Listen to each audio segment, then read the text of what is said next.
संजय पुनिया की तरफ से सारी सृष्टि वासियों को राम राम भाई। आज पहुंच के यहाँ पे बालंद गांव में जिला रोहतक, और आज फिर संत रामपाल जी महाराज को सम्मानित किया गया है। और उसकी जो प्रथाएं हैं, जितनी भी संत रामपाल जी महाराज की प्रथाएं हैं, आज उसके बारे में पर्दाफाश खोलेंगे। एक बहन मेरे साथ जुड़ी है, उनसे बातचीत करेंगे। जी राम राम जी।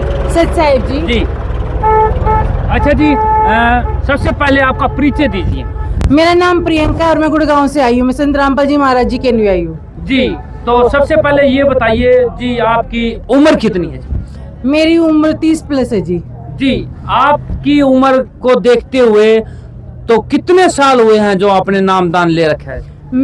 हमारा परिवार 1994 से ही संत रामपाल जी महाराज जी से जुड़ा हुआ है जी। और मैं भी संत रामपाल जी महाराज से 1996-97 में ले मैं बहुत छोटी थी उस समय पे जब मैंने नाम लिया था। जी तो आपके माँ बाप ने मना नहीं किया भाई तू नाम मत ले, हम तो फंस गए हैं? जी ना, सबसे पहले तो मेरे पापा ने नाम लिया था, उसके पाछे फिर हमारा पूरा परिवार जुड़ा था जी। जी हाँ, तो वो तो खुद सब मेरा पूरा परिवार आश्रम में आवे है, तो हम सब, मेरे मम्मी पापा मना नहीं करते इस चीज के लिए। जी तो आपने शादी कहाँ पर की? मेरी शादी दराना धाम में ही हुई थी, संत रामपाल जी महाराज जी के आदेश अनुसार। जी आपने पहले आज्ञा माँ बाप से ली या फिर संत रामपाल जी महाराज जी से ली? पहले तो मेरे माँ बाप ने छोरा देखा था, फिर उन्हें संत रामपाल जी महाराज जी आज्ञा ली थी, फिर उनके हाँ हुए पाचे फिर मेरा ब्याह होया था। जी ब्याह कहाँ पर हुआ? ब्याह दनाना धाम में होया है, पर मेरे ससुराल सोनीपत में है। जी तो आपके ससुराल वाले नाम ले रखे हैं? जी जी उन्होंने भी नाम दीक्षा ले रखी है संत रामपाल जी महाराज से। क्या आपकी शादी के बाद लिया है? जी नहीं, वो भी बहुत पहले से ही जुड़े हुए संत रामपाल जी महाराज जी से। तो आपने ऐसा खानदान क्यों टोया जो संत रामपाल जी महाराज से नामदानी हो? सबसे बड़ी बात तो अगर नामदानी है तो एक तो विचार मिले जी। हमारे आम तक वो ये बात है, भक्ति में बाधा नहीं बनते जी। तो कोई दिक्कत नहीं आती, आगे भक्ति सुचारू रूप तो चले जाओ। सब तो मेन मकसद तो ये हो कि हम किसी ऐसे इंसान से जुड़े कि जिससे हमारी भक्ति चले आगे। हमारा मेन मकसद तो ये है। शादी ब्याह तो बाद की बात है, भक्ति चलनी चाहिए भाई गुरजिया की। तो आपके माँ बाप ने आपके पति को या आपके सास ससुर को कितना दहेज दिया? 1 रुपये का भी दहेज नहीं दिया भाई मेरे माँ बाप ने। तो वही बात है, 5 सूट दे के छोरी भी पढ़ाई करी थी, जो संत रामपाल जी महाराज जी के आदेश है कि 5 जोड़ी लेते, मतलब 4 जोड़ी और 1 खुद पैर आउट, उसके अलावा कुछ नहीं दिया भाई उनने। जी माँ का एक ख्वाहिश होती है बेटी के लिए, मैं मेरी बेटी को सजाऊं, एक उर्परी बनाऊं, एक माँ की ख्वाहिश होती है मैं सोना चांदी इतना पहना दूं कि अपनी शरीर का सारा खून मांस सब मेरी बेटी पर कुर्बान कर दूं। तो क्या सोना चांदी कुछ भी नहीं पहना दिया? भाई सबसे पहली बात तो माँ बाप नू चाहे कि मेरी बेटी अगले घर में जिसमें जाओ सुखी रहे। हमने ऐसे भी परिवार देखे जो करोड़ों रुपये ला दे, आगे जाती छोरी दुखी न दुखी रह के दहेज खातर और पहला दहेज दे रखा हुआ है और दहेज खातर पीड़ित करे हैं। तो संत रामपाल जी महाराज जी ने तो ऐसा नियम बना रखा है भाई, ना देना ना लेना, शांति से जियो। तो माँ बाप की इच्छा यह हो मेरी बेटी सुखी रहे। सोना चांदी तक अगर सुखी होते हो तो वही बात, रावण की तो लंका थी, वो तो सबसे सुखी मानस था, फिर इतनी दुर्गति होकर थोड़ी न मरता। तो आपकी शादी के बाद आपके चेहरे पर कुछ ऐसा महसूस ही नहीं हो रहा कि आपकी शादी भी हो रही है?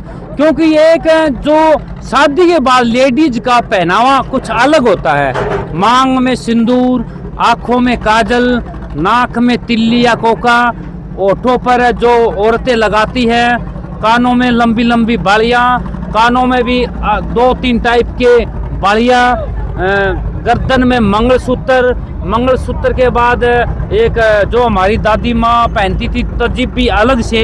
तो वो कहाँ है जी आपका? जी ब्याह होना तो संत रामपाल जी महाराज जी कहना, वो जो उम्र में नहीं हो उसमें ब्याह हो जाए, संस्कार जुड़ जाए हमारे। तो ये बता बिंदी लिपस्टिक सब लाए तो न्यारा थोड़ा मेरा पटेगा, मेरा ब्याह हो रहा है जी। वे सब ठीक है, दुनिया मान्य और साथ संगार है, पर उस तरह तो सैनी की मेरा न्यारा मेरा पटेगा कि ब्याह हो रहा है, वो तो सब दिखावा है जी। सीधी सी बात है, मैं लाली लिपस्टिक ला लेते मैं क्या बदल जाएंगे जब अगर मेरे भीतर में संस्कार नहीं होंगे। मैं वही बात है, जाती सासू ने लडोरी संगार कर कांडू के फायदा है। तो ऐसा कौन सा ज्ञान दिया है संत रामपाल जी महाराज ने? आप उनका जो श्रृंगार था वो एक औरत की ख्वाहिश होती है कि मैं सजूं धजूं अपने पति के लिए, परंतु आपने वो सब त्याग दिया। आखिरकार कौन सा ज्ञान है? भाई संत रामपाल जी महाराज जो ज्ञान देवे हैं वही बात है, शास्त्र अनुकूल देवे हमारे। कितने किसी शास्त्र में लिख रहा है क्या ब्याह पाछे मेकअप करना जरूरी है, ब्याह तो पहला मेकअप करना जरूरी। मेकअप तो जी कुछ ना होता, वो बस सिर्फ दिखावा है। वो संत रामपाल जी महाराज ने इतना ज्ञान दे रखा है कि भाई भक्ति करो, सतलोक चालो, आड़े क्यों नहीं दरिया। जी जी अच्छा जी, तो फिर उसके बाद आ जाते हैं मतलब पति के हाथों की चूड़ियाँ जी, जो आपके हाथ भी खाली दिखाई दे रहे हैं, कोई एक भी चूड़ी नहीं है, कोई जो सोने का कड़ा होता है या चांदी का कड़ा होता है वो भी नहीं है। आखिरकार ये तो अशुभ बात होगी जो पति के लिए भी चूड़ी नहीं पहनी। भाई चूड़ी से तो कोई रक्षा होगा को जी। नहीं, रक्षा तो भगवान करेगा जी। तो और वो बात है जो मेरे जिनकी के लिए मेरी शादी है वो संत रामपाल जी महाराज जी से जुड़ रहे हैं, नाम उपदेश ले रहे हैं, तो उनकी रक्षा संत रामपाल जी महाराज खुद करने लग रहे। मैं चूड़ी पहनूंगी उससे रक्षा को ना हो भाई जी। तो वही बात है, वो सब सिर्फ दिखावा है, दिखान दुनिया तो दिखान का सौदा है। अच्छा जी, तो आपके हाथों में जो नाखूनों पे लगाती हैं लेडीज वो भी नहीं है। आखिरकार ये तो एक अच्छा है जी।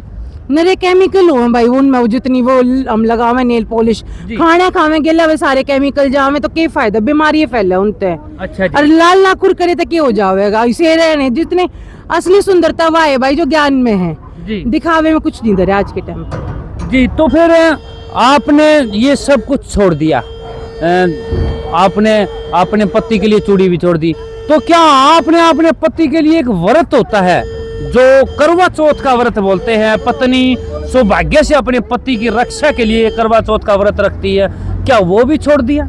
जी हम ऐसा कोई व्रत नहीं करते भाई। संत रामपाल जी महाराज जी का जो करवा चौथ करे वो तो गधी बने, जो उसकी कहानी सुनावे वो भी गधी बने हैं।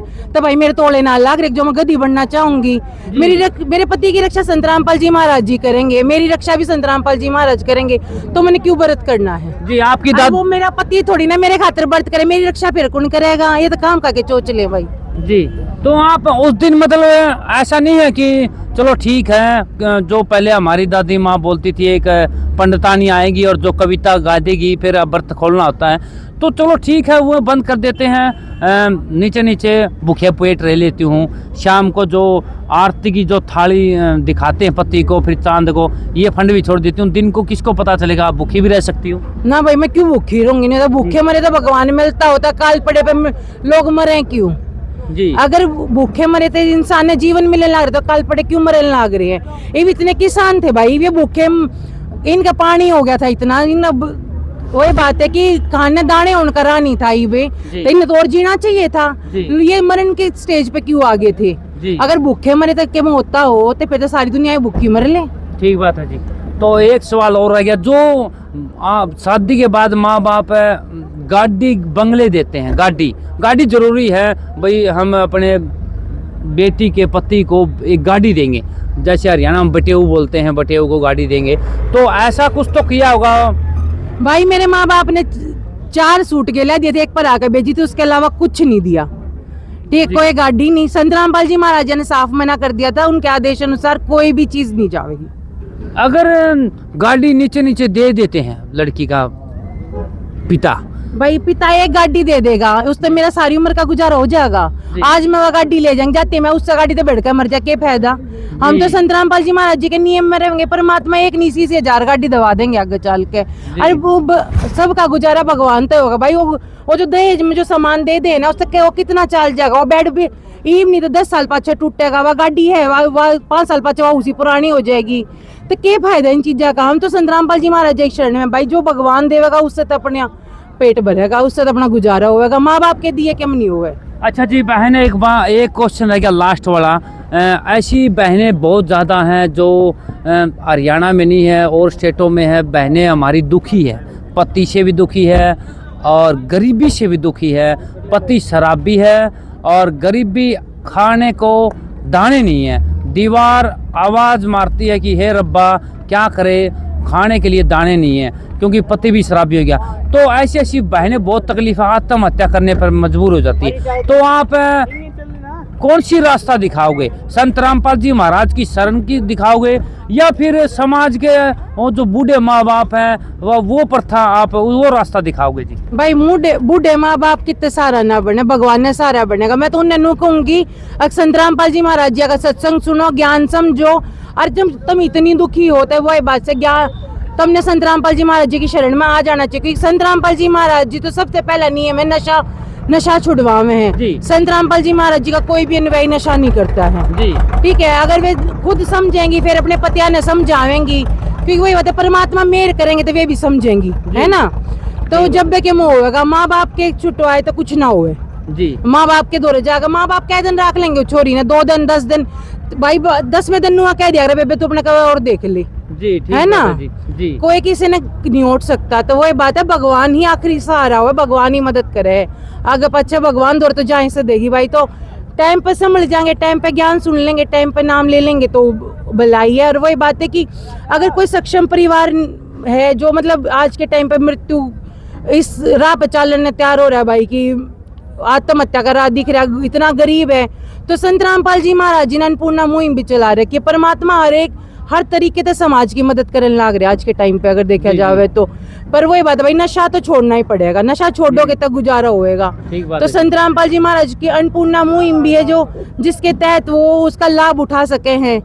पर वही बात है अगर आपने सारा फायदा चाहिए तो ना दीक्षा तो लेनी पड़ेगी संत रामपाल जी महाराज जी होते हैं। ले भाई बहन ने सारी बात बता दी है, पर्दाफाश खोल दिया है। संत रामपाल जी महाराज किस तरह की शादी कराते हैं, किस तरह से दहेज प्रथा खत्म करते हैं। तो भाई साहब मौका पड़ा है, संत रामपाल जी महाराज की शरण में आ जाइए, दहेज प्रथा खत्म कीजिए, अपनी बहन बेटियों को अच्छा पति दिलवाने की कोशिश कीजिए, ऐसा पति जो कभी भी नशा नहीं करता हो। आपकी बेटी तभी खुश रहेगी क्योंकि पति नशा ना करता हो, तभी आपकी बेटी बहुत ज़्यादा खुश रहेगी। धन दौलत देने से किसी की भी बेटी खुश नहीं रहती, ना ही वो जो लड़की का पति है वो खुश रहता है। तो मौका पड़ा है भाई, अगर गरीबी बचानी है, अगर तारे घर में भूत प्रेत हैं वो बचाने हैं, तो मौका पड़ा है संत रामपाल जी महाराज की शरण में आ जाइए। अगली बार फिर एक ऐसी ही बहन से मिलाऊंगा जो संत रामपाल जी महाराज को अच्छी तरह जानती होगी। तब तक के लिए धन्यवाद। जय हिंद।